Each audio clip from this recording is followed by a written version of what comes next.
Transgender, a word that has been used repeatedly in the media and in politics. Most recently, new legislation would allow transgender people to serve in the military. But what does it mean to live with gender identity issues? One Midlands woman takes us inside her journey.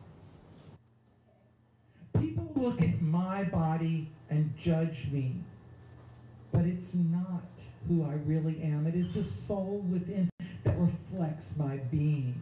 Once a week, Dana Smith, who is an openly transgender woman in Columbia, attends a local open mic night to tell her story through poetry.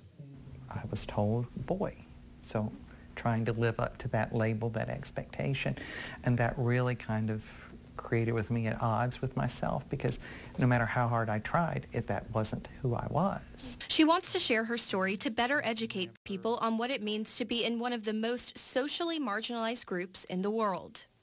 If I didn't transition, I very much doubt I would be alive today. Really?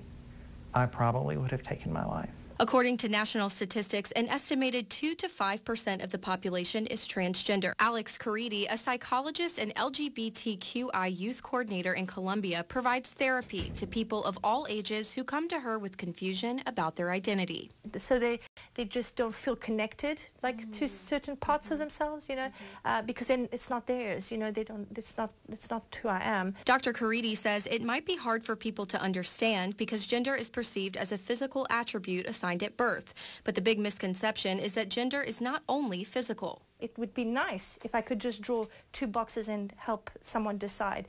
But everything that we are is on a continuum, and it's layers of a continuum. And why wouldn't gender identity or why wouldn't sexual orientation be on a range as well, if everything that you are is on a range? Dana Smith says since her transition at 29, the hardest part has been acceptance, both by her family and friends. Harassment, people that you've known for years no longer speaking to you anymore, some people just not being comfortable with it. My father still struggles with it. She says old friends who knew her before her transition have either fully accepted her or completely written her off as a friend. According to experts, this marginalization only makes things worse. We know that if you don't take care of what they need, then the suicide rate goes up. If they're not being heard and not being taken care of, the suicide rate right now for trans youth is over 50%. Over 50% of trans youth will attempt or complete suicide. That's enormous. That's unacceptable. Dana also volunteers here at the Harriet Hancock Center for the LGBT community in Columbia. She holds weekly discussion groups with people of all ages. I sat in on one of these discussions and for the purposes of confidentiality decided not to show any faces. But it was a place where local transgender people could come and talk without any judgment from the outside world.